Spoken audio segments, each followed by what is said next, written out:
El Señor los bendiga, mis amados hermanos. Muy buenas noches a todos. Nos gozamos en el Señor a esta hora. Cuando vamos en esta hora, iniciar el devocional vespertino para la honra y gloria de Dios. Oremos, mis hermanos, para que el Espíritu de Dios sea quien dirija esta reunión. Qué gozo me da, hermana Francelina y al hermano Luis, allá en Bucaramanga, tenerlos con nosotros. Esperamos que la señal esté bien para que puedan participar de este estudio. Igualmente, hermana Patricia, hermano Jairo, hermana Gabriela y familia, hermana María, hermana Argenis, hermana Pilar, hermano Hugo también, y a todas las personas que se encuentran con ustedes. Que Dios los bendiga. Vamos a dar inicio entonces, colocándonos de rodillas para orar.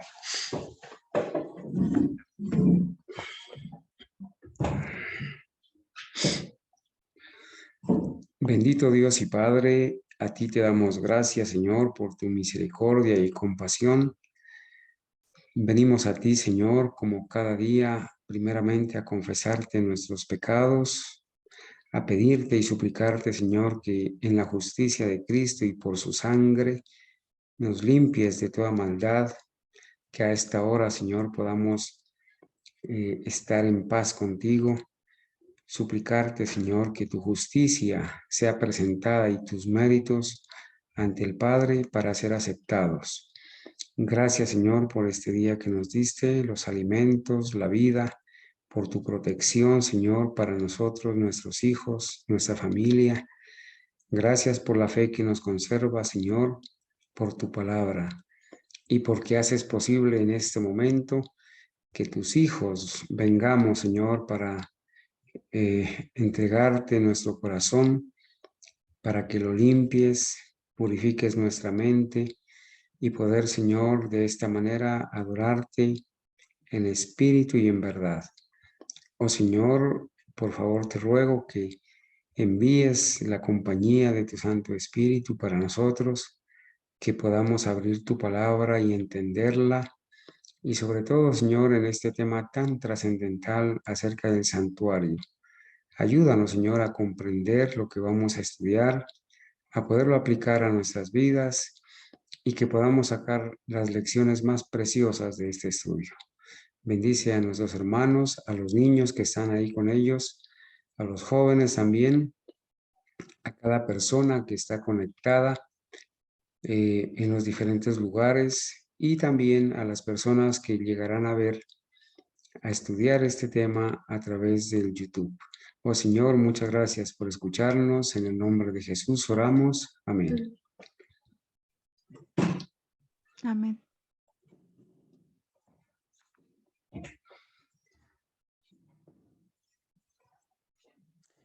Sí, muy bien, mis hermanos. Estas noches hemos venido estudiando lo que es la doctrina del santuario. Antes de iniciar, quiero presentarles aquí un diagrama en el que anoche se suscitó una pregunta, creo que la hermana Eunice, que preguntó en el momento en que se termina la gracia, ¿cuánto tiempo pasará para que el Señor Jesús venga? Con el fin de, en el contexto de que una vez termine la gracia, estábamos hablando de que el Señor se cambiaba sus vestiduras de hacer la expiación y venía como Rey de Reyes. Entonces, en este diagrama, mis hermanos, en este diagrama que se llama el orden de los eventos finales, este diagrama está conformado de acuerdo a los eventos que en la profecía, en el espíritu de profecía, se le mostró a la profeta de Dios. Aquí está la cita en Primeros Escritos, página 13, y en el Conflicto de los Siglos, página 656. Entonces la profeta dijo que Dios le había mostrado el camino que el pueblo adventista ha de recorrer en viaje a la santa ciudad. Y ella dice que Dios tiene un mapa en el cual van consignadas todas las indicaciones del camino para el cielo, ¿sí? Entonces, en este camino al cielo, aquí graficado los eventos desde 1844 hasta aquí graficado a través del punto número 1 y así sucesivamente hasta llegar aquí al punto 19, que es el establecimiento ya del pueblo de Dios en la tierra nueva.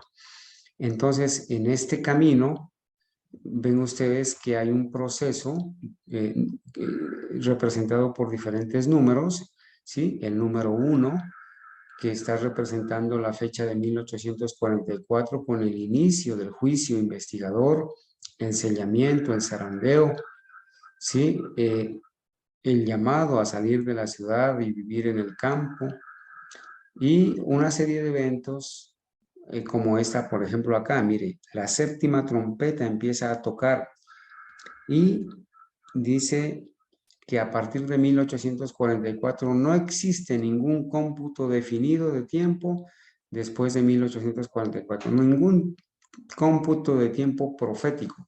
Así que todos aquellos que hablan de que los 1260 días se van a volver a repetir literales, o los 2300 días, o los 2200, 1290 o 1235, están errados, no les creáis.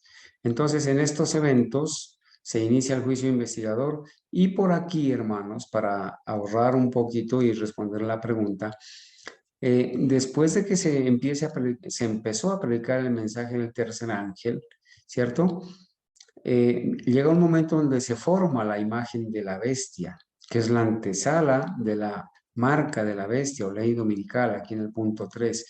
Una vez se emita ese decreto, como resultado de la lluvia tardía, vendrá el potente pregón y un pequeño tiempo de angustia.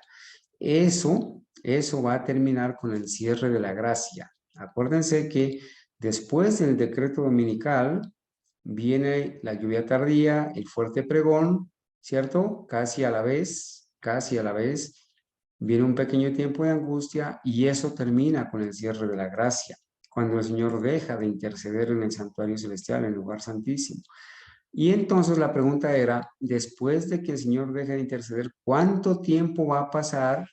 Miren de aquí del punto número 5, o qué va a pasar hasta el punto número 12, que es la segunda venida de Cristo. Esa era la pregunta. Entonces yo les prometí tener el diagrama para decirles que una vez se cierre la gracia, viene un periodo que se llama las 7 últimas plagas, que caen sobre los que han recibido la marca de la bestia. Esas 7 últimas plagas es el mismo periodo del gran tiempo de angustia. En ese gran tiempo de angustia van a suceder algunas cosas. El punto número 6, que es el decreto de muerte, ¿sí? Pero desde el punto número 6 hasta el punto número 12 son acontecimientos que suceden prácticamente en la misma noche, ¿sí? El tiempo de angustia de Jacob, comienza la séptima plaga, se escucha la voz de Dios, los 10 mandamientos aparecen en el cielo, se anuncia el día y la hora y el pacto, ¿cierto? Se anuncia el día y la hora esa noche.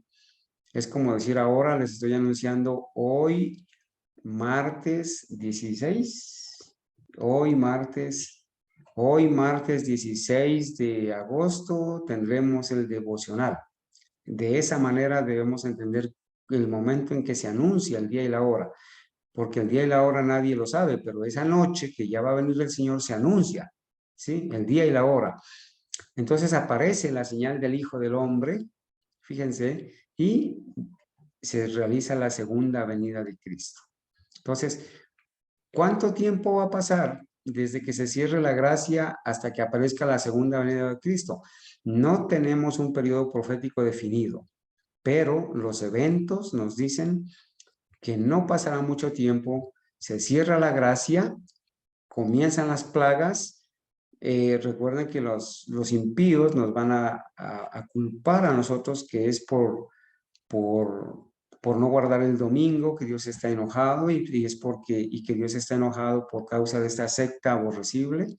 Y entonces vendrá el decreto de muerte, ¿sí? Vendrá el decreto de muerte y en esa noche sucede la voz de Dios que se escucha. Comienza la séptima plaga en esa noche y aparecen los 10 mandamientos en el cielo. Se anuncia el día y la hora, viene ya el jubileo de la tierra, aparece la señal del Hijo del Hombre y sucede la segunda venida. Hermana Unice, más o menos aproximadamente así, o de esta manera le podemos ilustrar a su pregunta, le podemos dar respuesta a su pregunta. Bien, vamos entonces a iniciar. Entonces, anoche avanzamos un poquito con el tema que se llama los servicios del santuario. Y allí estudiamos una parte muy interesante que era sobre el lugar santo, lo que se hacía en el lugar santo. Empezamos a comentar lo que se hacía en el lugar santo, ¿sí? Vamos a leer un poquito esta parte, estas 2 o 3 diapositivas que nos quedaron, y luego iremos a las Sagradas Escrituras para leer el contexto, ¿cierto? Para leer el contexto de lo que vamos a seguir estudiando, lo que venimos estudiando y lo que vamos a seguir estudiando. Entonces dice que había que acercarse a Dios mediante la sangre y el incienso. El sacerdote, ¿sí? Ofrecía dentro del santuario, entraba con la sangre y con incienso, ¿sí? ¿Recuerda a alguien qué representa en la palabra el incienso? En la corporación enseñaban que el incienso eran las oraciones, pero las oraciones son una cosa y el incienso es otra cosa. El incienso representa, como dijimos, hermanos, ¿alguien recuerda? La justicia de Cristo. Ok, amén. Aquí la justicia y qué más, los méritos y la intercesión de Cristo. Aquí dice el incienso que ascendía con las oraciones. Fíjese que son 2 elementos diferentes. El incienso no son las oraciones. El incienso es un elemento, las oraciones son otro elemento. Vamos a ver qué representa. El incienso que ascendía con las oraciones de Israel representaba los méritos y la intercesión de Cristo, su perfecta justicia, la cual por medio de la fe es acreditada a su pueblo. Y es lo único que puede hacer el culto de los seres humanos aceptable a Dios. Entonces, la justicia de Cristo, los méritos de Cristo y la intercesión de Cristo. Delante del velo del lugar santísimo había un altar de intercesión perpetua. Ahí, el altar del incienso, un altar de intercesión perpetua. Y delante del lugar santo, el altar de la expiación, había un altar de expiación continuo. ¿Sí? La expiación era continua durante todo el año. La expiación no terminaba afuera en el atrio ni en un día especial. La expiación era continua. Y una vez terminaba el año, ¿qué pasaba? Ese último día de la expiación. Una vez terminaba el año, al siguiente día se volvía otra vez a seguir haciendo expiación. Simbólicamente los pecados acumulados durante ese año se perdonaban, ¿sí? Se limpiaban con la purificación del santuario, pero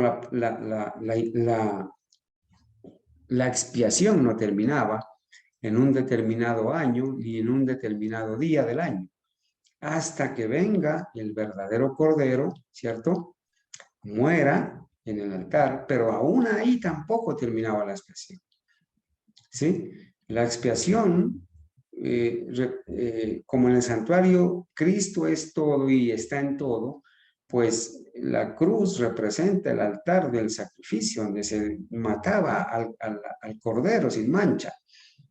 En la cruz murió el Señor, pero ahí no terminó la expiación. El Señor ascendió al lugar santo primeramente, desde el año 31 hasta 1844. Y luego pasó al lugar santísimo a seguir haciendo expiación. Por eso, mis amados hermanos, estudiar este tema, yo espero que el día sábado, y si no es antes, cuando hayamos entendido y leído todo esto, por lo menos, mis amados hermanos, me voy a sentir muy contento si los hermanos cabalmente podemos entender con toda claridad que la expiación no terminó en la cruz, porque esa doctrina es evangélica y esa doctrina se está enseñando en la Iglesia Adventista Corporativa a nivel mundial con sus pastores jesuitas, sus ancianos, en los libros de escuela sabática y los libros de una nueva orientación, como preguntas sobre doctrina, y los adventistas responden a preguntas sobre doctrina y las creencias fundamentales de los adventistas del séptimo día, las 28 creencias. Entonces, voy a seguir. Había que acercarse a Dios mediante la sangre y el incienso, símbolos que señalaban al gran mediador. Hermanos, en el santuario Cristo es todo y está en todo. ¿Sí? En el santuario, la sangre y el incienso son símbolos que señalaban al gran mediador, a través de quien los pecadores pueden acercarse a Jehová y a través de quien únicamente puede otorgarse misericordia y salvación al alma arrepentida y creyente. Aquí no hay tal de intercesores o de intercesoras, ¿sí? El único, el camino, la verdad y la vida es Cristo. En ningún otro hay salvación, porque no hay otro, dice Hechos 4:12, ¿sí? El texto de Hechos 4:12, Juan 14:6. Y en ningún otro hay salvación. Bueno, ok, vamos a seguir. Mientras de mañana y de tarde los sacerdotes entraban en el lugar santo a la hora del incienso. Mire que había una hora para ofrecer el incienso y para el sacrificio matutino y vespertino, el de la mañana y de la tarde. El sacrificio diario estaba listo para ser ofrecido sobre el altar de afuera. Entonces eran dos cosas que se hacía allí, ¿no es cierto? Se hacía el sacrificio en el altar del holocausto y allá adentro se ofrecía incienso a la misma hora. Entonces dice, mientras de mañana y de tarde los sacerdotes entraban en el lugar santo a la hora del incienso. Mire que ellos entraban nomás al lugar santo, a la hora del incienso. El sacrificio diario estaba listo para ser ofrecido sobre el altar de afuera. Estos sacrificios y todas esas cosas ayudaban a los otros sacerdotes, ¿sí? A alistar, eran auxiliares, colaboraban. Estaba listo para ser ofrecido sobre el altar de afuera, en el atrio.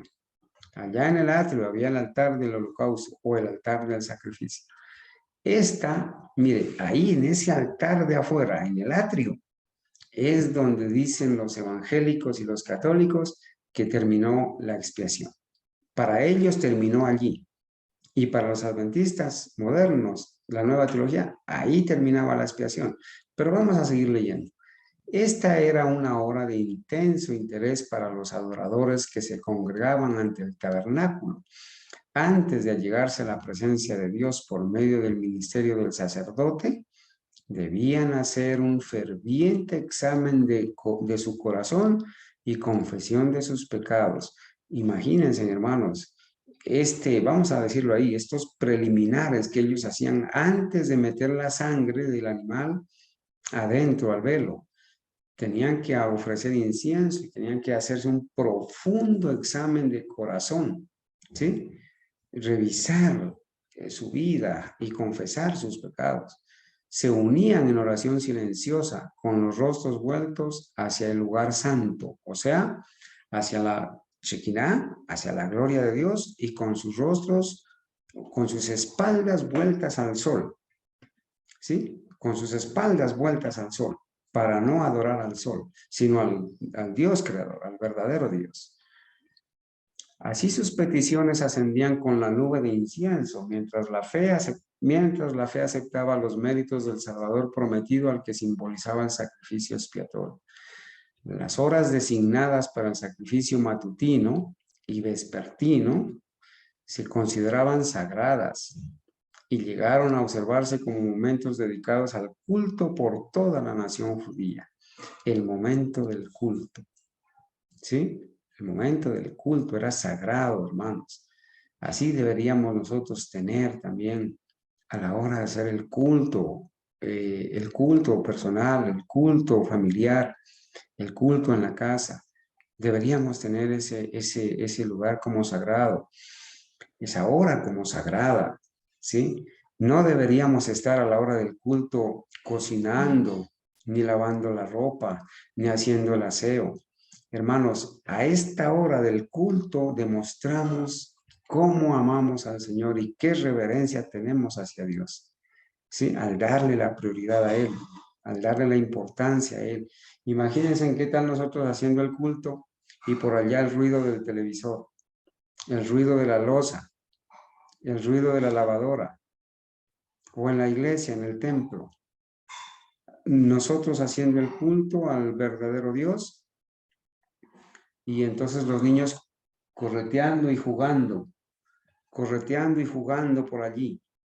A la hora del culto, los niños comiendo en la hora del culto, ahí en medio de la adoración. Hermanos, nosotros cuando salimos al culto a congregarnos, vamos desayunaditos, bien desayunaditos, ¿sí? No debemos estar comiendo a la hora del culto. Ah, que son niños. Mire, a los niños hay que educarlos, hay que darles los alimentos de tal manera que no vuelvan a pedir alimento hasta la hora del almuerzo. Recuerden que son 5 horas que deben pasar entre una comida y otra. Entonces hay que darles el maní, hay que darles las oleaginosas, el coco, hay que darles el aguacate, quizás con la arepita en la mañana, para que esas oleaginosas vayan al cerebro y ordenen no comer a cada rato. Entonces, debemos nosotros poner de nuestra parte. Y si hay un espacio, si de pronto el niño está acostumbrado a que a media mañana tomar su algo, bueno, pues en un espaciecito se toma al niño, se lo lleva a un lugarcito aparte, se le da allí quizás las medias 9 que dicen o las 11 que dicen, las mal llamadas 11. Y bueno, pero el lugar del culto debe ser un lugar es un lugar santo. No, ¿qué tal un lugar de culto esparcido con galletas, esparcido con alimentos?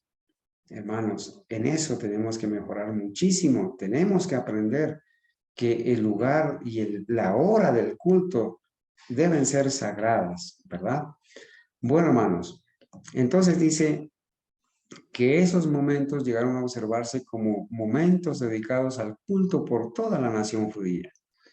Y cuando en tiempos posteriores los judíos fueron esparcidos como cautivos en distintos países, aún entonces a la hora indicada dirigían el rostro hacia Jerusalén y ofrecían sus peticiones al Dios de Israel.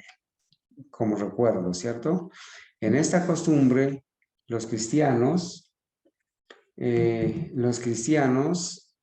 esta costumbre los cristianos tienen un ejemplo para su oración matutina, dice, ¿sí? Tienen un ejemplo para su oración matutina, ¿sí? ¿Y qué más dice?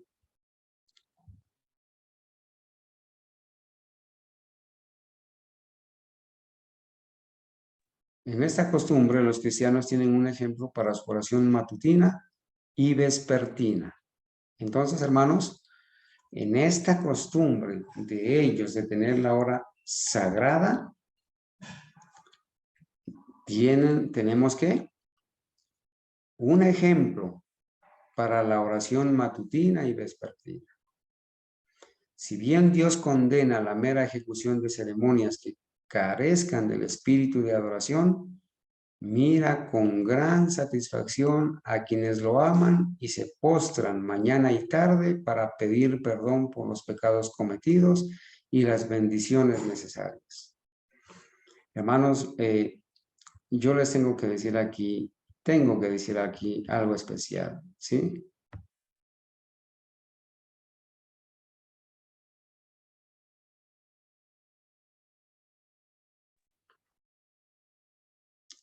Hermanos, a la hora de hacer el culto, nosotros demostramos cuánta reverencia tenemos con el Creador. ¿Sí? A pesar de nuestras debilidades, a pesar de todo, hermanos, en el momento de adoración, el Señor mira con gran satisfacción a quienes lo aman y se postran mañana y tarde para pedir perdón por los pecados cometidos y las bendiciones necesarias. Ustedes recuerdan ese pasaje de Marta y María, ¿sí? De Marta y María. Cuando vino el Señor Jesús, entonces una de ellas se quedó a los pies de Jesús aprendiendo de Jesús. La otra estaba ocupada en sus quehaceres. Y el Señor, ¿qué le dijo? Que la que escogió allí, la que se quedó con él, escogió la mejor parte. La mejor parte. Hermanos, escojamos la mejor parte. ¿Sí? Tenemos todo el día para hacer tantas cosas y quizás un momento para estar a los pies de Jesús, aprendiendo de su palabra, orando o alabando, nos va a hacer mucho bien. Él mira, como dice aquí la profeta de Dios, Él mira con gran satisfacción a quienes lo aman y se postran mañana y tarde para pedir perdón por los pecados cometidos y las bendiciones necesarias. Continuemos, hermanos. Entonces, el pan, mire, aquí viene una parte especial. Me alegra que los hermanos de Bucaramanga estén ahora.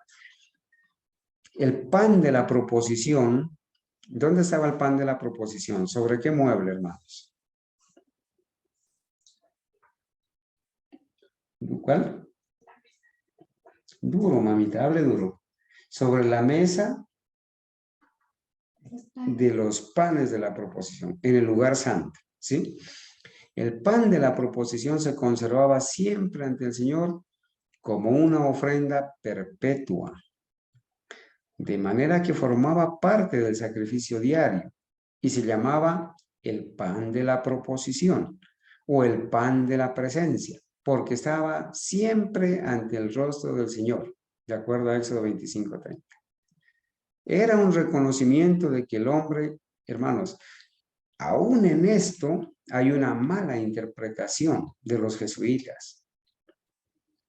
Sin citar la persona, por estos días leí en un estudio doctrinal de unos señores diciendo que el maná que está dentro del arca está representando las leyes de la salud.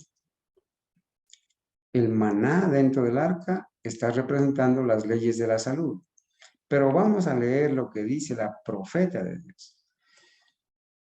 Era un reconocimiento de que el hombre depende de Dios tanto para su alimento temporal como para el espiritual y de que se lo recibe únicamente en virtud de la mediación de Cristo, ese pan de la proposición.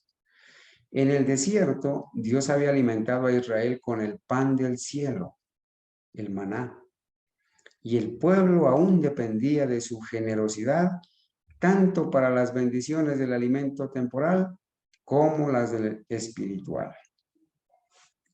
Y aquí aclara, el maná, así como el pan de la proposición, simbolizaba a Cristo. Fíjense de claro, Cristo en su santuario, en el libro Cristo en su santuario está escrito. El maná, así como el pan de la proposición, simbolizaba a Cristo, el pan viviente, quien está siempre en la presencia de Dios para interceder por nosotros. Hermanos, por eso ese pan debía permanecer continuamente, el pan de la presencia. Y el maná también. Y el pan y el maná simbolizaban a Cristo, el pan viviente, quien está siempre en la presencia de Dios para interceder por nosotros. Él mismo dijo en Juan 6, 48 al 51, yo soy el pan vivo que descendió del cielo. ¿Cuál fue el pan que descendió del cielo en el desierto? ¿Cómo se le llamaba? Se le llamaba maná, pan del cielo. Y el Señor Jesucristo dijo, yo soy el pan vivo que descendió del cielo. Aquí no tenemos que darle ninguna otra interpretación. En el santuario, Cristo es todo y está en todo. Sobre los panes se ponía incienso. Cuando se cambiaba cada sábado para reemplazarlo por panes frescos, el incienso se quemaba sobre el altar como un recordatorio delante de Dios. ¿Sí? La parte más importante, aquí viene una parte bien importante, la parte más importante del servicio diario, ¿qué dice? Era lo que se realizaba en favor de los individuos. ¿Cuál era la parte más importante? La que se realizaba en favor de los individuos. ¿Qué pasaba? ¿Qué se hacía en favor del pueblo? El pecador arrepentido traía su ofrenda a la puerta del tabernáculo, a la puerta, a la entrada. No era una puerta de madera, era una cortina. La traía ahí la ofrenda, el animal. Y colocando la mano sobre la cabeza de la víctima, confesaba sus pecados. Así, en un sentido figurado, en un sentido simbólico, los trasladaba de su propia persona a la víctima inocente. Le traspasaba los pecados, la persona a la víctima, al animal. Luego mataba al animal con su propia mano. Miren que el animal era muerto no por el sacerdote, sino por el pecador que venía trayendo el animal, con su propia mano. Y el sacerdote llevaba la sangre al lugar santo y la rociaba ante el velo, detrás del cual estaba el arca que contenía la ley que el pecador había violado. Entonces, eso era lo que se hacía y era lo más importante durante lo que se hacía en el lugar santo durante el año. Sí, eso era lo más importante.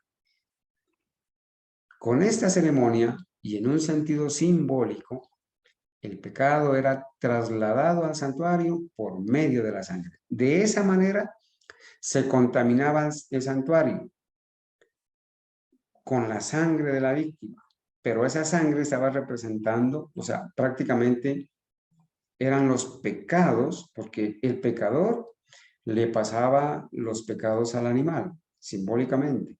El animal moría y esos pecados iban allí en la sangre y allá se contaminaba el santuario al asperjarse sobre la cortina del lugar que dividía el lugar santo del lugar santísimo, se asperjaba y de esa manera se contaminaba el santuario con los pecados del pueblo.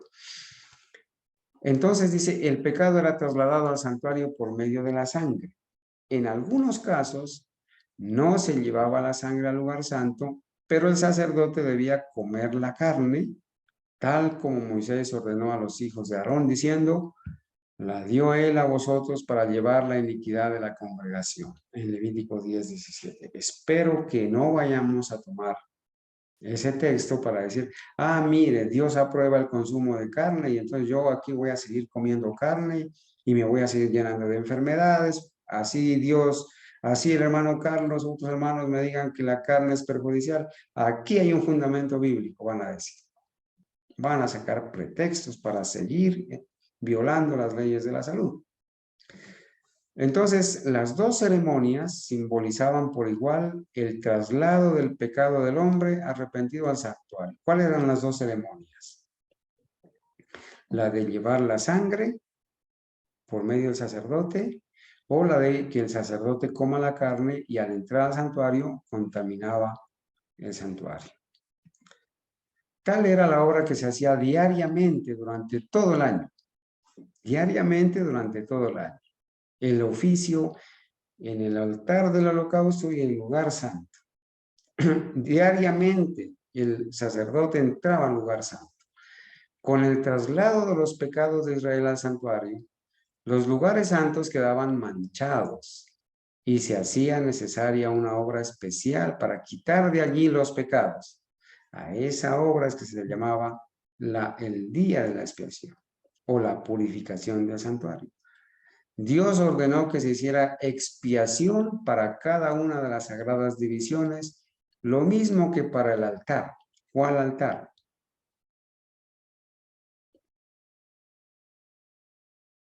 ¿Cuál altar? Hermanos, ¿estamos? Mire, Dios ordenó que se hiciera expiación para cada una de las sagradas divisiones, lugar santo, lugar santísimo. Lo mismo que para el altar. ¿Cuál es el altar que no está en el lugar santo ni en el lugar santísimo?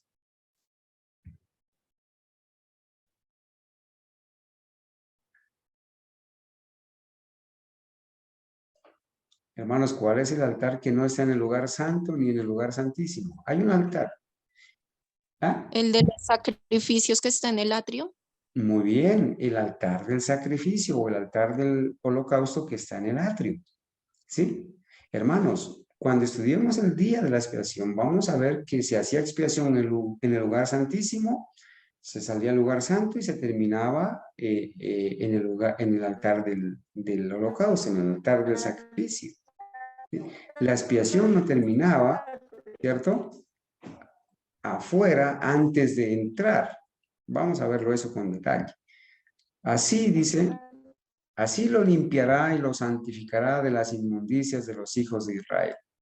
Bueno, entonces, hermanos, antes de entrar a exponer, a explicar en detalle lo que sucedía el día de la expiación, porque hasta aquí, en este estudio que se llama Los servicios del santuario, hemos revisado lo que se hacía en el servicio diario, ¿cierto? En el servicio diario. Ahora vamos a entrar a revisar lo que se hacía en el día de la expiación. Pero para eso, primero quiero que por favor vayamos a Levítico capítulo 16. Abran su Biblia, por favor. Y allí vamos a leer el contexto bíblico para luego entrar a leer el contexto inspirado. Levítico capítulo 16. Nos va a hacer mucho bien leer este capítulo. ¿Sí? Abran su Biblia, por favor. Levítico capítulo 16. ¿Estamos, hermanos? Tenemos ya Levítico 16. Entonces dice, habló Jehová a Moisés después de la muerte de los hijos de Aarón, cuando se acercaron delante de Jehová y murieron. Esta historia de los hijos de Aarón nos enseña, hermanos, la manera en que no debemos ofrecer fuego extraño. ¿Sí? No debemos ofrecer un incienso que el Señor no ha mandado, no ha ordenado.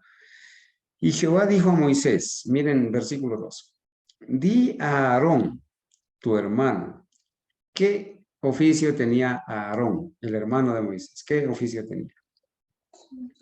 Era el sumo sacerdote, ¿sí? Di a Aarón, tu hermano, que no en todo tiempo entre en el santuario detrás del velo. Mira, aquí le llama santuario detrás del velo, o sea, al lugar santísimo. Que no entre todo el tiempo al lugar santísimo, dice el Señor. Le dice Dios a Moisés y Moisés le debía decir a eso a Aarón. Que no en todo tiempo entre en el santuario detrás del velo, delante del propiciatorio que está sobre el arca, para que no muera. Porque yo apareceré en la nube sobre el propiciatorio. Allí era que aparecía el Señor. Sobre la tapa del arca, en el lugar santísimo, la chequiná que la hemos mencionado. Ahí estaba la presencia del Señor. Entonces ahora va a decir el Señor con qué debía entrar y va a organizar el asunto de los sacrificios, tanto los sacrificios para el perdón del pecado de Aarón y de su casa, como el sacrificio del animal para el perdón del pueblo. ¿Sí? Entonces vamos a leer. Con esto entrará Aarón en el santuario, con un becerro para expiación y un carnero para holocausto. Miren, aquí menciona un becerro. ¿Qué es un becerro?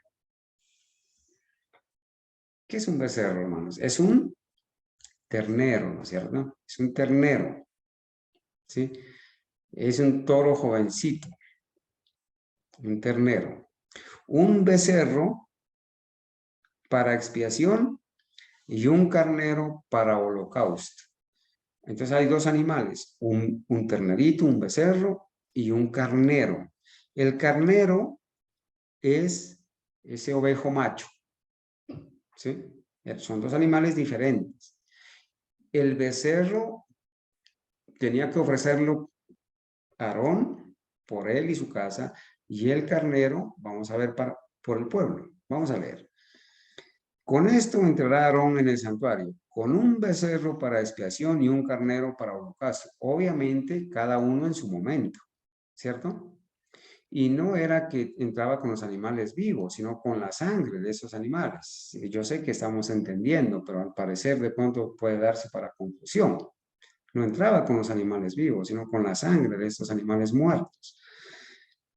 Le dice en el versículo 4, se vestirá la túnica santa de lino. ¿Qué color era esa túnica santa de lino? Blanca, ¿no?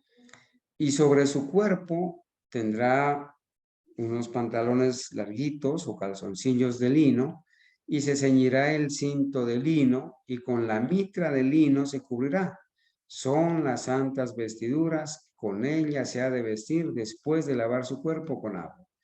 Hermanos, el sacerdote, antes de ponerse las vestiduras de sacerdote, ¿sí? Se bañaba, luego se vestía. Eran las vestiduras sagradas de lino. Y de la congregación de los hijos de Israel tomará 2 machos cabríos para expiación y un carnero para holocausto. Allí ya apareció el carnero. Un carnero para holocausto y 2 machos cabríos para expiación. ¿Qué es un macho cabrío? Es el macho de la cabra, ¿sí? Es el macho de la cabra. Entonces dice que de la congregación debía escoger 2 machos cabríos para expiación y un carnero para holocausto. Y hará traer a Aarón el becerro de la expiación que es suyo. Mire, el becerro, el ternero, era de él, para hacer expiación por sus pecados de él y de su casa. Y hará traer a Aarón el becerro de la expiación que es suyo, y hará la reconciliación por sí y por su casa. Primero tenía que hacer expiación o hacer la reconciliación por él, por Aarón mismo y por los de su casa. Porque nadie puede servir de intercesor si está en pecado o si es pecador. Por eso María no es intercesora, porque María, como todos nosotros, no nació inmaculada, sino nació con una naturaleza caída. Y ella misma reconoce su bajeza, la bajeza de su siervo. La Biblia no menciona el pecado específico de María, así como no menciona el pecado específico de otros, pero dice que todos han pecado, por cuanto todos pecaron. Y el que dice que no ha pecado es mentiroso y hace a Dios mentiroso. En esa lista, hermanos, en esa lista de apóstatas, de hombres que han pisoteado las doctrinas del adventismo genuino, les faltó una persona. Yo después, acordándome de los hermanos que mencionaron, unos mencionaron a Gambetta, otros mencionaron a Bullón, otros mencionaron a Bor, otros mencionaron a Cúcaro, se mencionó a Heriberto Getial, a Carlos Quirós, a Coronado, a David Gates, pero ahí faltó uno de los más importantes, uno de los más peligrosos, que dice ser adventista historicista, pero que enseña doctrinas de demonios. Yo no sé si alguno de ustedes ya sabe a quién me refiero, pero es una persona que anda diciendo o que enseñó una doctrina donde María no pecó, donde Juan Bautista no pecó, donde José no pecó, donde Enoc no pecó, una doctrina de demonios. Ese señor es un chileno, ese señor se llama Edgar Silva Bernal. Anótenlo también en ese listado, hermanos, por si se lo encuentran. Entonces sigo leyendo, hermanos. Entonces dice el versículo 6, y hará traer a Aarón el becerro de la expiación que es suyo, y hará la reconciliación por sí y por su casa. Después tomará los 2 machos cabríos y los presentará delante de Jehová a la puerta del tabernáculo de reunión. Y echará suertes, Aarón, sobre los 2 machos cabríos, una suerte por Jehová y otra suerte por Azazel. Hermanos, esto que estoy leyendo aquí en Levíticos 16 era el orden de los sacrificios en el día de la expiación. En ese día de la expiación se hacía el sacrificio normal de todos los días, pero se hacía también un sacrificio especial para hacer expiación en el lugar santísimo. Lo vamos a leer. Dice así, que hará traer a Aarón el macho cabrío sobre el cual cayera la suerte de Jehová y lo ofrecerá en expiación. Mas el macho cabrío sobre el cual cayere la suerte por Azazel, lo presentará vivo delante de Jehová para hacer la reconciliación sobre él, para enviarlo a Azazel al desierto. Eso sucedía en el día de la expiación. Y hará traer a Aarón, bueno, ahora vamos a ver en el versículo 11, donde Aarón ofrece ofrenda por su pecado y por su casa y lleva su sangre, lleva la sangre y el incienso al lugar santísimo. O sea, lo que acabamos de leer prácticamente aquí en Levítico, Moisés, ¿sí? Que es el que escribió aquí, Moisés lo va a volver a repetir, ¿cierto? Lo va a volver a explicar. Versículo 11. Y hará traer a Aarón el becerro que era para expiación suya. El becerro era para expiación por Aarón y su casa. Becerro, el ternero. Y hará la reconciliación por sí y por su casa. Y degollará en expiación el becerro que es suyo. Después tomará un incensario lleno de brasas. O sea, degollaba el becerro, recibía la sangre y la sangre la dejaba allí en el altar con un sacerdote auxiliar. Ahora va a entrar a ofrecer incienso. Dice, después tomará un incensario lleno de brasas de fuego del altar de delante de Jehová y sus puños llenos del perfume aromático molido y lo llevará detrás del velo. Y pondrá el perfume, detrás del velo es donde, ya en el lugar santísimo. Y pondrá el perfume sobre el fuego delante de Jehová, y la nube del perfume cubrirá el propiciatorio que está sobre el testimonio, para que no muera. Tomará luego de la sangre del becerro y rociará con su dedo hacia el propiciatorio, al lado oriental, hacia el propiciatorio, esparcirá con su dedo 7 veces de aquella sangre. Hermanos, Aarón entraba con el incienso, ¿cierto? Y después con la sangre y esparcía sobre el propiciatorio, en el lugar santísimo, 7 veces con su dedo. Anoche vimos la imagen. ¿Qué más pasaba? Ahora vamos a ver que Aarón mata el macho cabrío del Señor, el que había sido seleccionado para el Señor, de los machos cabríos de la congregación. Mata el macho cabrío del Señor y va a hacer expiación por el lugar santo y por el lugar santísimo. Vamos a ver. Después, dice el versículo 15, degollará el macho cabrío en expiación por el pecado del pueblo. Miren que primero degolló el becerro por su pecado y lo de su casa, ¿no es cierto? Ahora va a degollar por el pecado del pueblo, ya el macho cabrío.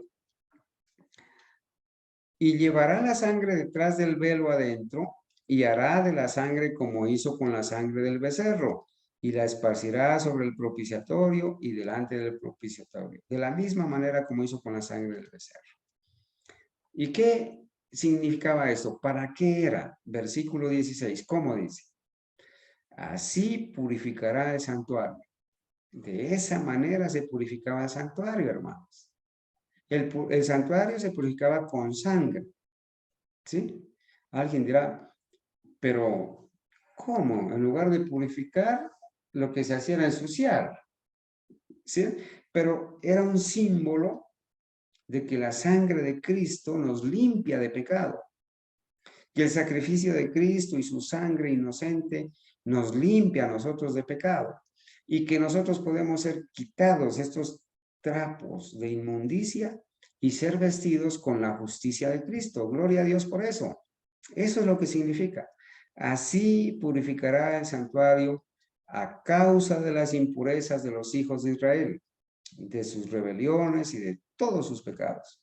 De la misma manera hará también al tabernáculo de reunión. Fíjense, primero hacía expiación por el lugar santísimo y ahora hacía al tabernáculo de reunión. ¿A qué lugar se le llamaba el tabernáculo de reunión? ¿Al lugar santo o al lugar santísimo? Al lugar santo. ¿Sí? Al lugar santo se le llamaba el tabernáculo de reunión, el cual reside entre ellos en medio de sus impurezas.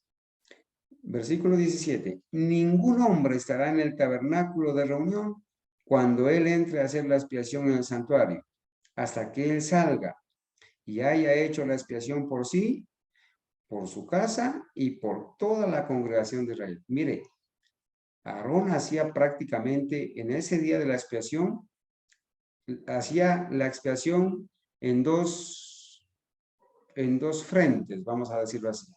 Primero hacía expiación por él y su casa, y después hacía expiación por el pueblo. ¿Por qué nadie debía estar ahí en el lugar santo a la hora que Aarón entre a hacer la expiación?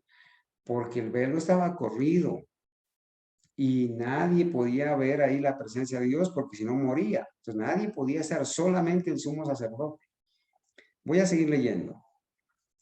Ahora que ha hecho expiación por el lugar santísimo, por el lugar santo, va a hacer expiación por el altar del sacrificio afuera en el atrio, por el altar del holocausto. ¿Sí? ¿Y con qué sangre va a hacer expiación por el altar del holocausto? Con la sangre mezclada del becerro y del macho cabrío. Ahora va a hacer expiación por el altar del sacrificio mezclando las dos sangres.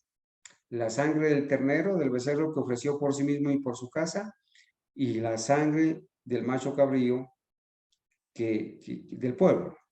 Va a mezclar esas dos sangres y va a hacer expiación por el altar del sacrificio. Voy a leer, versículo 18. Y saldrá al altar que está delante de Jehová, y lo expiará y tomará de la sangre del becerro y de la sangre del macho cabrío, y la pondrá sobre los cuernos del altar alrededor, y esparcirá sobre él de la sangre con su dedo 7 veces, y lo limpiará y lo santificará de las inmundicias de los hijos de Israel. Entonces ahora que ha hecho esto sobre el altar del holocausto, va a pasarle todos los pecados que sacó del santuario al hacer expiación, se los va a pasar al macho cabrío de Azazel, que representaba a Satanás. Voy a leer. Aquí le va a pasar, le va a poner ambas manos sobre la víctima para transferirle todas las transgresiones de Israel y la va a enviar al desierto. Y cuando hubiere acabado, dice el versículo 20, y cuando hubiere acabado de expiar el santuario y el tabernáculo de reunión y el altar. Entonces, ¿qué era lo que se expiaba, hermanos? Según el versículo 20, en su orden. Y cuando hubiere acabado de expiar el santuario, y el santuario es el lugar santísimo, y el tabernáculo de reunión, el lugar santo, y el altar del sacrificio, hará traer el macho cabrío vivo, el que quedó vivo porque el otro era del Señor, ¿sí? Hará traer el macho cabrío vivo. Y pondrá, dice el versículo 21, y pondrá Aarón sus dos manos sobre la cabeza del macho cabrío vivo, y confesará sobre él todas las iniquidades de los hijos de Israel. Recuerden que este macho cabrío de Azazel está representando a Satanás, que va a cargar, va a ser el portador, va a portar y va a pagar por los pecados que cometió él, los ángeles y de todos los seres humanos de todas las épocas.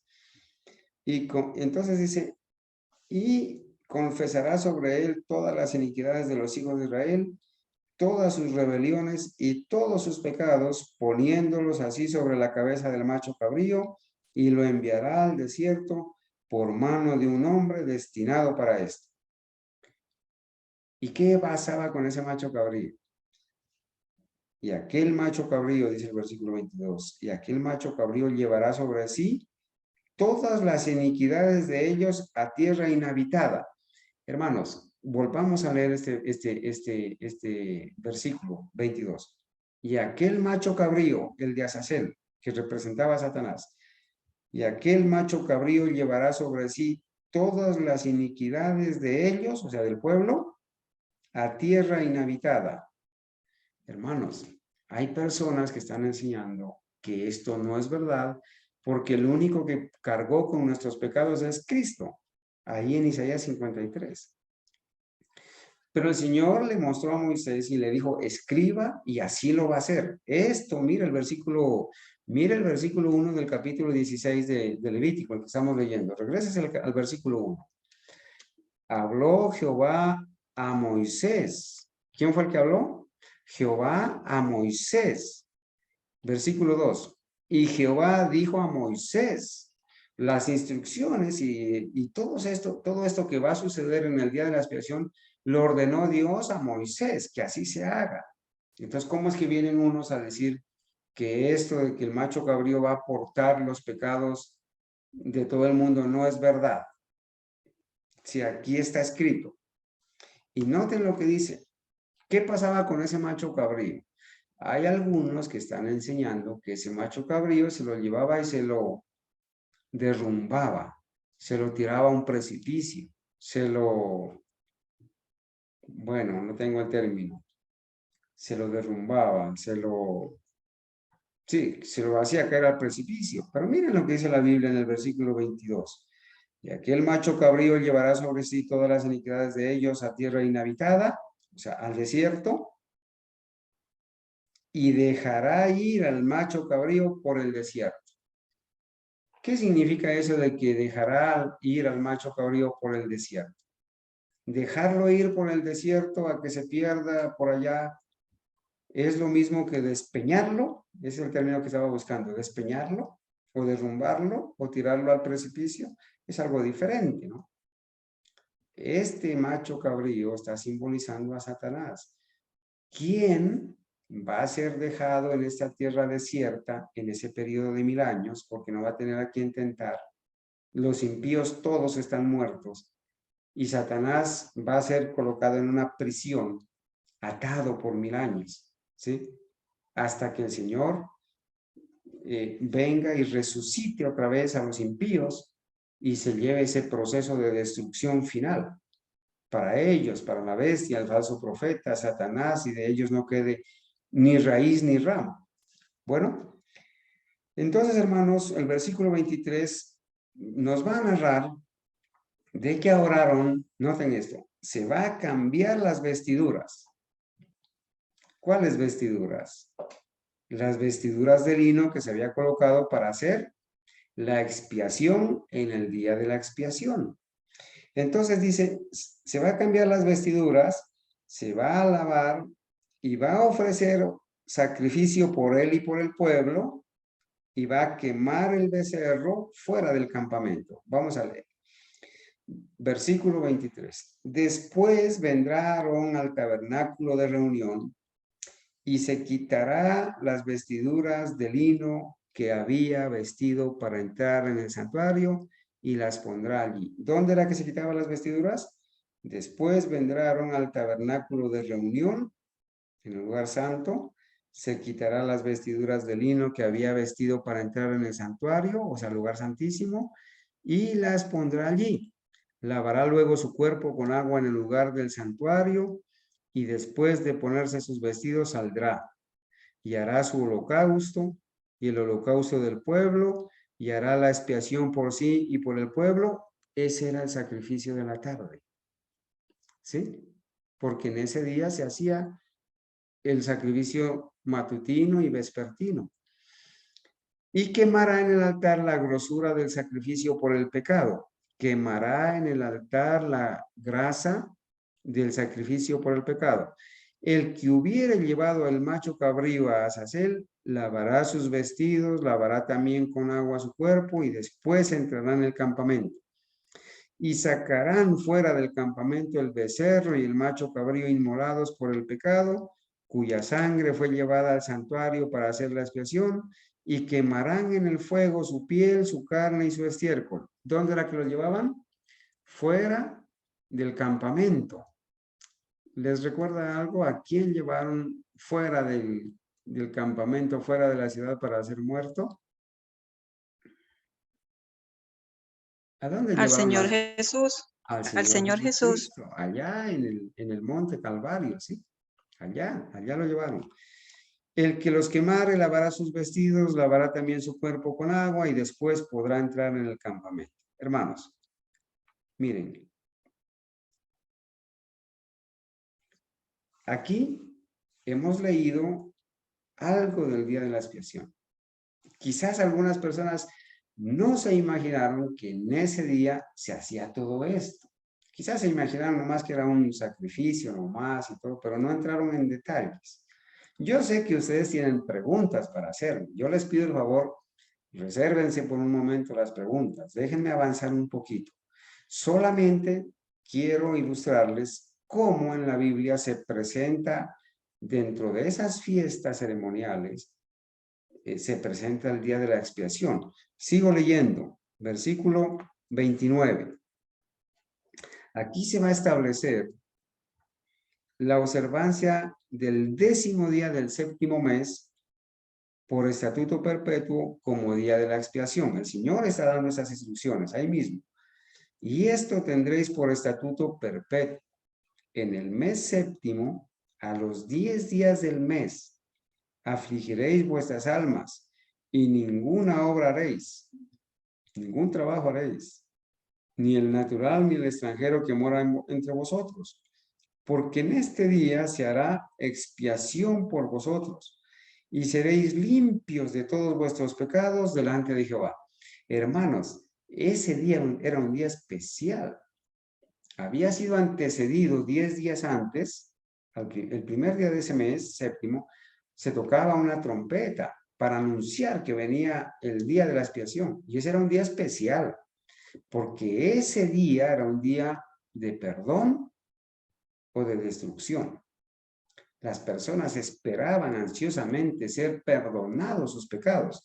Por eso, allí dice el versículo 30, porque en este día se hará expiación por vosotros y seréis limpios de todos vuestros pecados delante de Jehová. Hermanos, nosotros, como lo vamos a ver en el estudio que haremos durante esta semana, estamos viviendo en el día de la expiación. Y cuando el Señor termine su expiación en el santuario celestial, en el lugar santísimo, el Señor limpiará para siempre el registro de los pecados de sus hijos, mas no de los impíos. Porque el registro de los pecados de los impíos seguirá allí para que nosotros verifiquemos en el cielo por qué se perdieron. Pero nuestros pecados, gracias a Dios, serán ese día borrados, los pecados de los hijos de Dios. Y entonces ese día era un día de reposo. Es para vosotros y afligiréis vuestras almas. Esto es estatuto perpetuo. Hermanos, les digo que por favor se reserven un poquito las preguntas. El tiempo se me ha ido, pero voy a empezar leyendo todo esto que acabamos de leer en Levítico 16. Ahora sí lo vamos a desmenuzar. ¿Está bien? Lo vamos a empezar a desmenuzar, ¿sí? Para ver si algunas cositas que leímos no se entendieron bien o quizás no las expresé bien. ¿Sí? Vamos a aclararlo con el espíritu de profecía. ¿Qué dice? ¿Qué dice aquí? El día de la expiación. Había un proceso que se hacía en la purificación del santuario, ¿sí? Aquí dice que primero, aquí está escrito lo que acabamos de leer, Éxodo 16, del 1 al 34, acabamos de leer, ¿cierto? Aarón entraba en el santuario, Aarón ofrece ofrendas por el pecado y holocaustos por el pueblo, echa suerte sobre el macho cabrío de Azazel, ofrece ofrenda por su pecado y por su casa, lleva la sangre e incienso al lugar santísimo, mate al macho cabrío del Señor y hace expiación por el lugar santo y santísimo, hace expiación por el altar del holocausto con la sangre mezclada del becerro y macho cabrío, el altar del sacrificio, pone ambas manos sobre el macho cabrío de Azazel, firiéndole todas las transgresiones de Israel y la envía al desierto. Ahora se cambia de vestiduras, se lava y ofrece sacrificio por él y por el pueblo y quema el becerro fuera del campamento. Eso es básicamente lo que acabamos de leer en la Biblia. Vamos a ver algunos detalles, ¿cierto? Vamos a ver algunos detalles que nos van a ayudar a entender, ¿no es cierto? Aquí está, hermana Patricia, sí, Levítico 16, del 1 al 34, ahí es confirmando la cita. Una vez al año, vamos otra vez a repetir y así se nos va a grabar, para que tengamos una visión clara de lo que era el día de la expiación, para aplicarlo al día de la expiación. A ver, hermano, el que esté ahí en la lista de cuarto, de quinto, de arriba hacia abajo. Hermano Hugo, ¿cuándo empezó el día de la expiación según la doctrina adventista historicista? ¿Cuándo empezó el día de la expiación? No lo recuerdo exactamente en este momento, hermano. Muy bien, gracias, hermano Hugo. No lo recuerda. El siguiente, ¿quién es? Hermano Jairo, ¿cuándo empezó el día de la expiación de acuerdo a la doctrina adventista historicista genuina?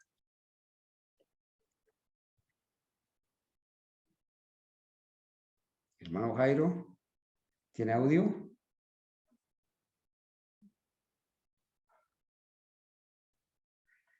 ¿Hay algún hermano que quiera opinar al respecto o responder la pregunta? En 1844. 44. Martes 22 de octubre de 1844, hermano Carlos. Amén, hermano Jimmy. ¿Y también la hermana? Patricia. Amén por los hermanos que respondieron. Hermanos, nosotros debemos saber, y la hermana Mónica también, muchas gracias, hermana Mónica. Debemos saber que el Señor, miren de sencillo, entra al lugar santísimo 22 de octubre de 1844 e inicia la última obra del juicio investigador. Inicia el juicio investigador dentro del lugar santísimo. Estamos viviendo en el día de la expiación. Y esto que estamos preparando el terreno para estudiar eso, hermanos, es trascendental para la vida de un verdadero cristiano. Esto a nosotros nos va a llevar a tomar decisiones, a darle prioridad a la preparación, a saber que el tiempo de gracia está por terminar. Y esto debe afectarnos de alguna manera. Por eso no nos vamos a cansar de repetir. Una vez al año, en el gran día de la expiación, el sacerdote entraba en el lugar santísimo para limpiar el santuario, limpiarlo de los pecados con los cuales se contaminaba durante el año. La obra allí desarrollada completaba el ciclo anual de ceremonias. Hermanos, el día de la expiación era la última ceremonia, la última de las fiestas anuales. ¿Sí? El día de la expiación.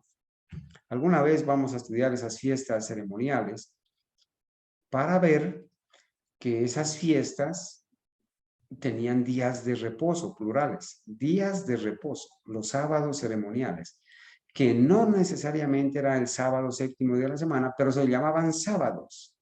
Esos sábados fueron los que fueron clavados en la cruz, no el cuarto mandamiento. Lo vamos a estudiar en algún momento, lo vamos a recordar porque ya sé que lo hemos estudiado, ¿está bien?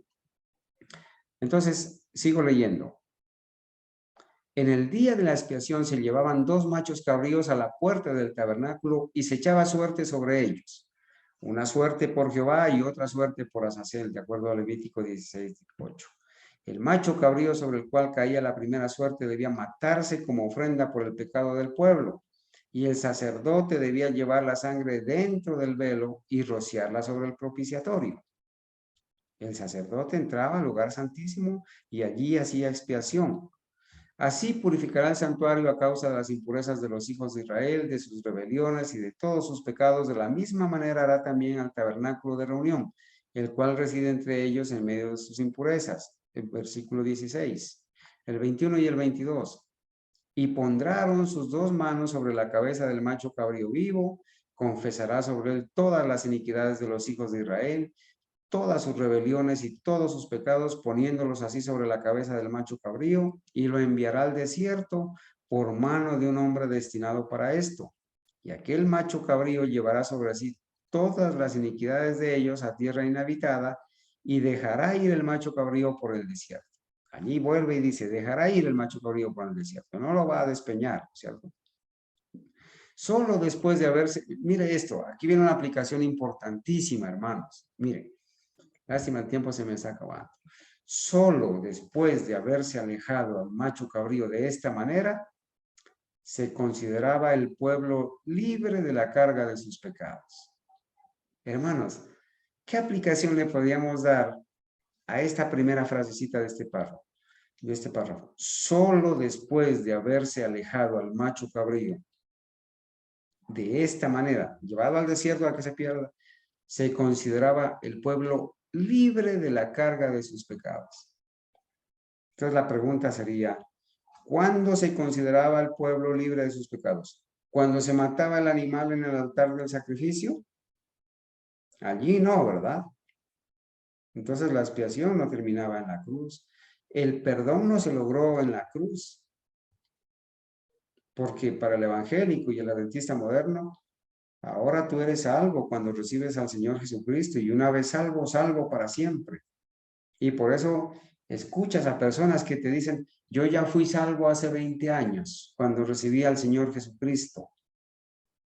Y no está guardando los mandamientos de la ley, está pecando, entonces ya fue salvo.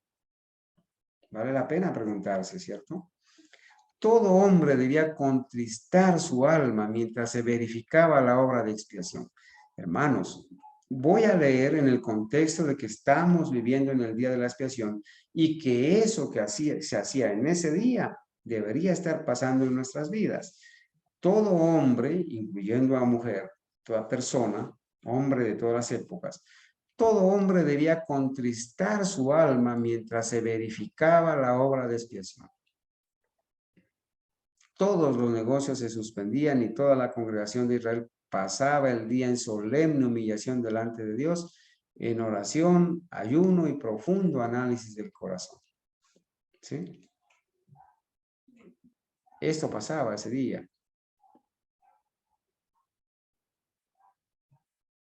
Hay una pregunta donde la hermana Clara dice, hermano, entonces el macho cabrío, ¿a quién representa? ¿Hay alguien que tenga la misma duda? ¿Hay alguien que tenga la misma duda? ¿A quién representa el macho cabrío? Habían 2 machos cabríos, ¿no es cierto? El uno era para ofrecerlo en holocausto al Señor por el pecado del pueblo, y el otro representaba, el de Azazel, representaba a Satanás. Y esto lo vamos a complementar con lo que vamos a leer, hermana Clarita. Téngame paciencia un poquito, ¿no? Entonces, esa era la actitud del pueblo ese día, hermanos. Ese día de la expiación en el santuario terrenal. Nosotros ahora estamos viviendo en el gran día de la expiación. Deberíamos tener, ¿cierto?, la misma actitud.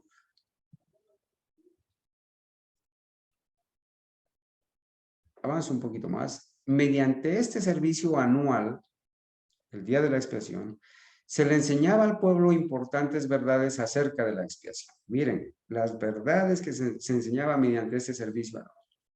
En la ofrenda por el pecado que se ofrecía durante el año, se aceptaba un sustituto en lugar del pecador. O sea, en los sacrificios matutino y vespertino que se hacían durante el año, se aceptaba un sustituto en lugar del pecador, el animal.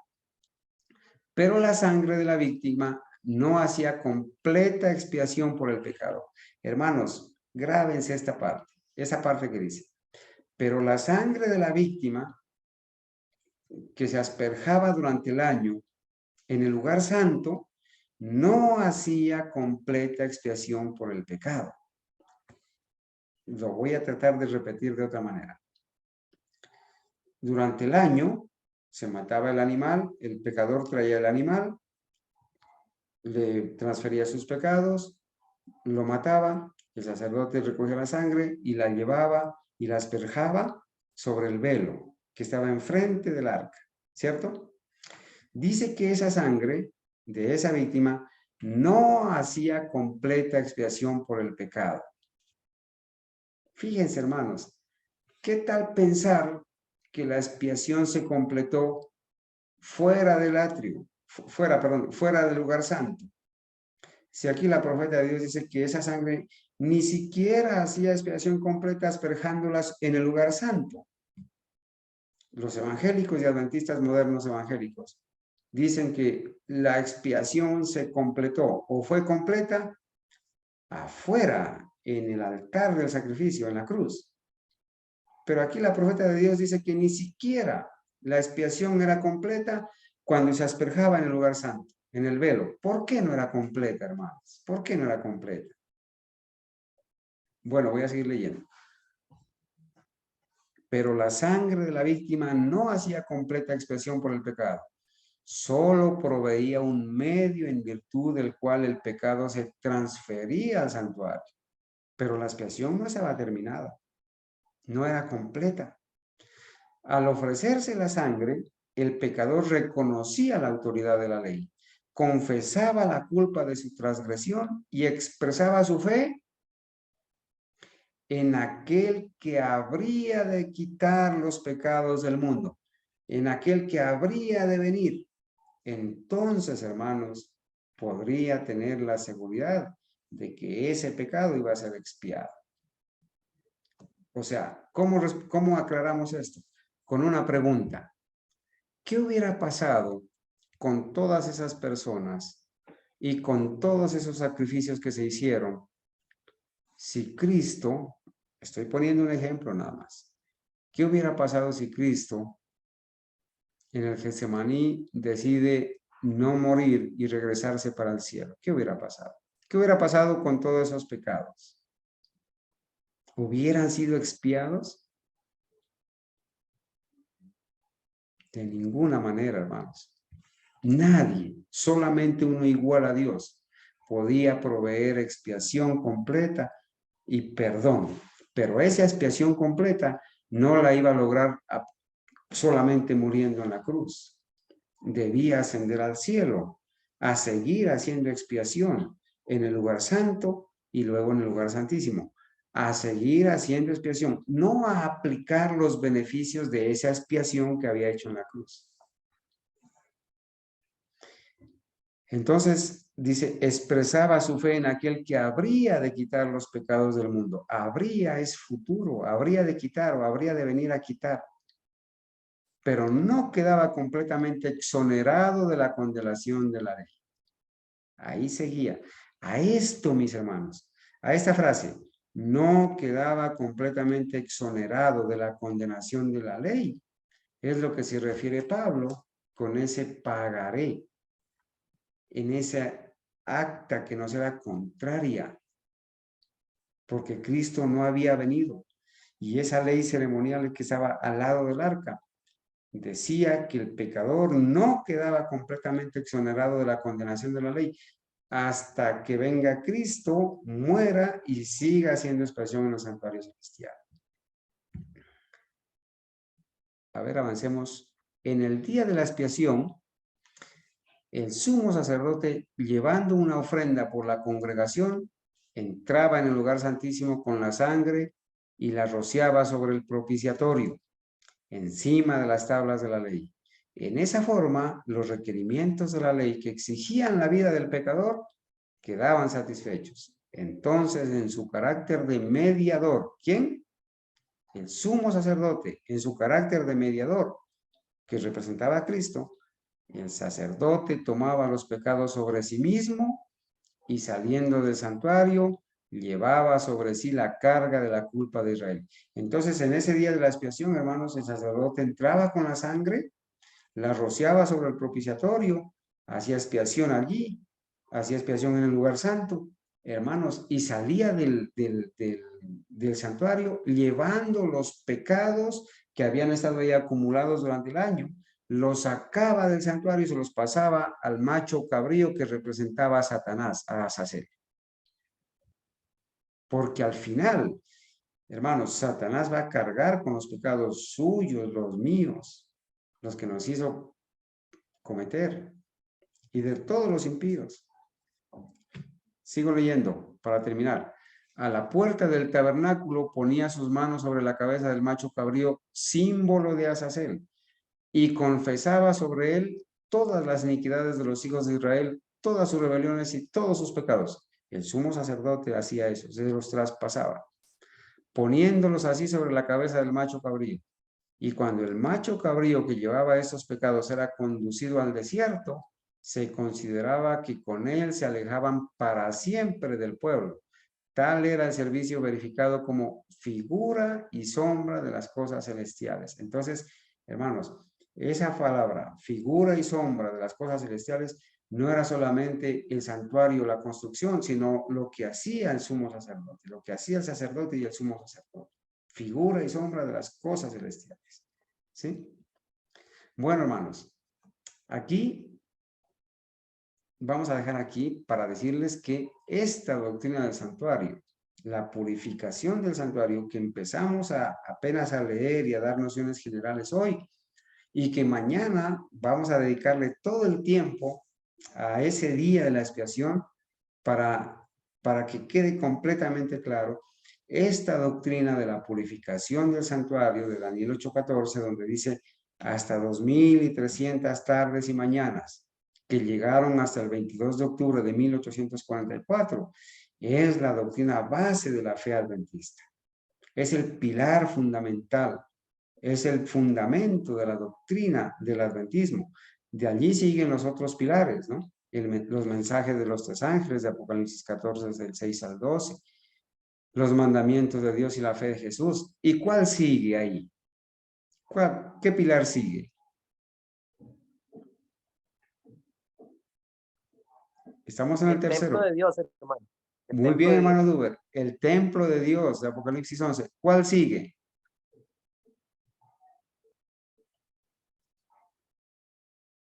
¿Cuál sigue, hermanos?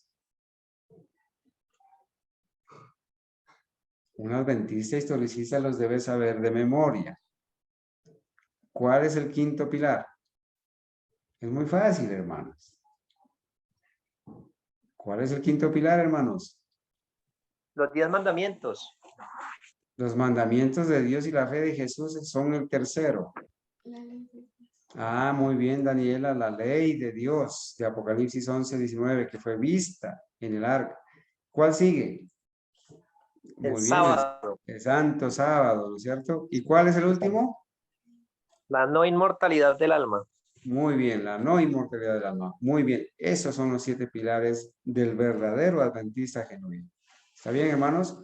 Entonces, con la ayuda de Dios, mañana estaremos revisando un material muy ilustrativo. Vamos a ver algunos detalles para entonces entrar a hacer las respectivas consideraciones acerca de la purificación del santuario. Hermanos, les debo las respuestas a las preguntas, pero si hay algún hermano que quiera hacer algún aporte al respecto, este es el momento de hacerlo.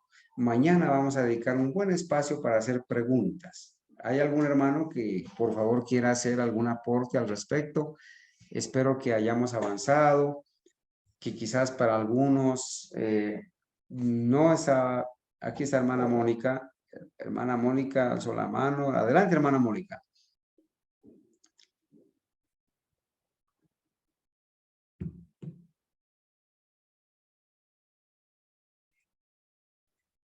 Hermana Mónica, tal vez levantó la mano, su merced levantó la mano hace un rato.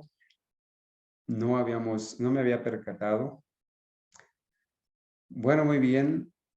Si no hay aportes, no sé si algún hermano quiera opinar, aportar. ¿Cómo vamos, hermana Patricia, al respecto del estudio?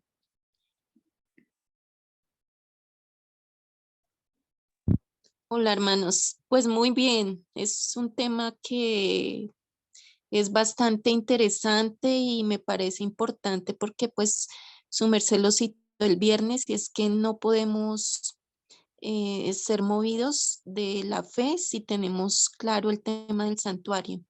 Aquí Amén. podemos tener claro la justificación por la fe y el plan de redención. Amén. Claro que sí. Hermano, hermana Pilar, Sí, cuando nosotros entendemos bien el asunto de la purificación del santuario, dónde están ubicados sus muebles, el tiempo del lugar santo, el tiempo del lugar santísimo, ponemos una barrera contra el futurismo, ¿sí? Contra muchas doctrinas evangélicas y adventistas evangélicas, al decir que Cristo terminó la expiación en la cruz, al decir que las trompetas van a sonar en el futuro. Bueno, una cantidad de cosas, hermanos, por eso es importante volver a repasar. Yo estoy seguro, hermanos, que el día de mañana habremos avanzado un poquito más en la parte ilustrativa y que con la ayuda de Dios, el sábado, que vamos a estudiar la limpieza del santuario en la escuela sabática de nuestros pioneros, pues quedaremos un poquito más afirmados. Pero queremos llegar a ese tema que durante esta semana de Cristo, ¿cierto? Como nuestro sumo sacerdote, y también ese gran día de la expiación que estamos viviendo. Entonces vamos a cantar el himno, hermanos, vamos a orar también. Hermana Francelina, me alegra mucho que haya permanecido con nosotros, gracias a Dios la buena señal. Y también su esposo, el hermano Luis, a todos mis hermanos. Vamos a cantar este himno para honra y gloria de Dios.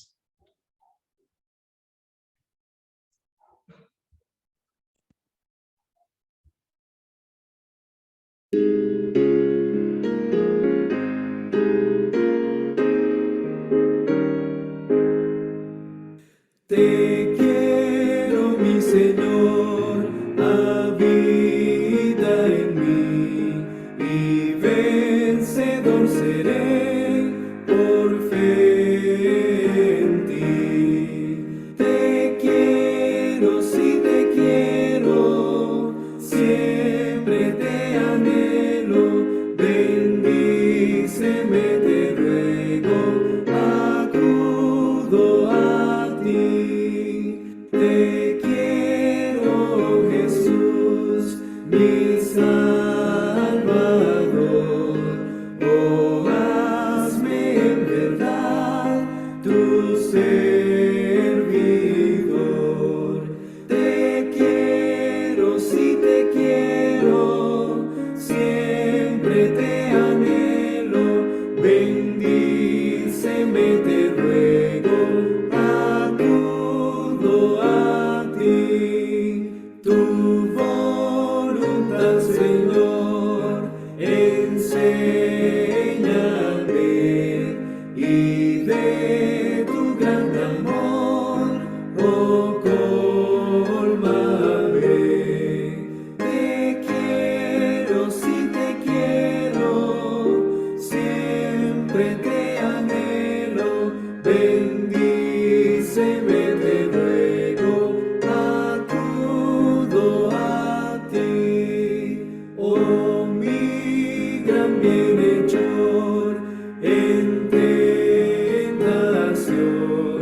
concédeme valor y protección.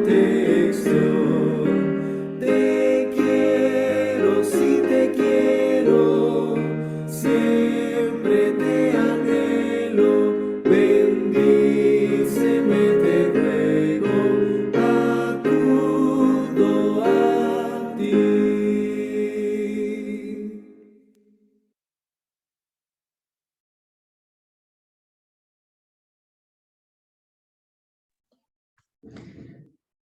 Muy bien, entonces,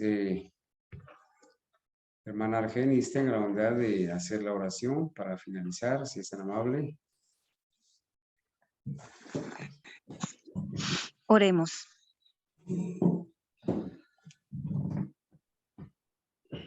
Bondadoso Padre Celestial, eterno y buen Dios, Nuevamente, Señor, expresamos nuestra gratitud por su misericordia, por su cuidado amoroso, por cuidar de nuestras vidas y la de nuestros seres queridos, de nuestras familias, de nuestros hermanos.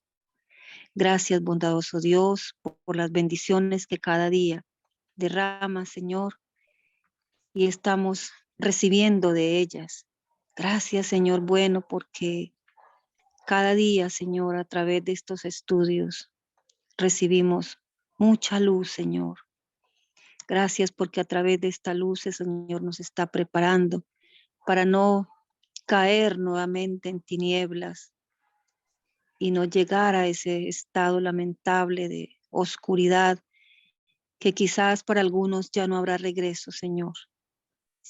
Perdónanos, Señor, porque nuestra desobediencia, nuestra incredulidad nos llevó, Señor, a cometer muchos errores, muchas faltas y a desobedecer, Señor, teniendo en nuestras manos tu palabra, pero por la incredulidad y la desobediencia, Señor, llegamos a hacerte infieles. No queremos, Señor, que en nuestras vidas se repitan estas cosas.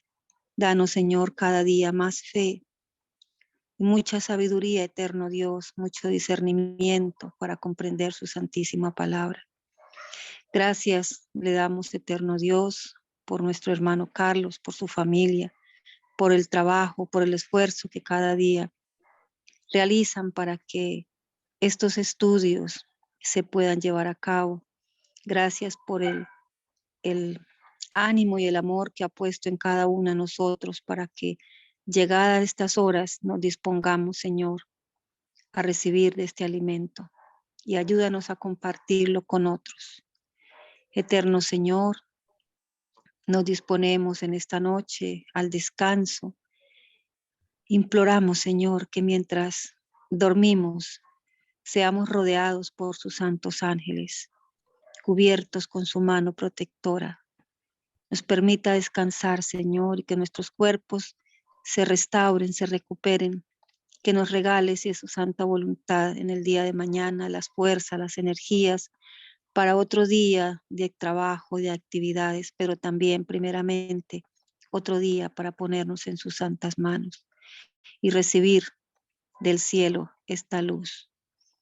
Gracias, bondadoso Señor, y suplicamos por todas las personas que están estudiando con hermanos, que están recibiendo estudios, que se están leyendo libros, que se están compartiendo literatura. Imploramos que la obra del Espíritu Santo de inquietar estos corazones sean hecho en esas personas. Y gracias por nuestros hermanos que van por muchos lugares en las diferentes partes del mundo, llevando este evangelio puro. Por estos hermanos, Señor, suplicamos su divina protección, que cada día los llene de fortaleza para enfrentar todas las dificultades que se vienen cuando de todo corazón se desea servirle al Señor. Muchas gracias, Señor. Damos y suplicamos en el bendito nombre y en la sangre preciosa de nuestro Señor Jesucristo. Amén.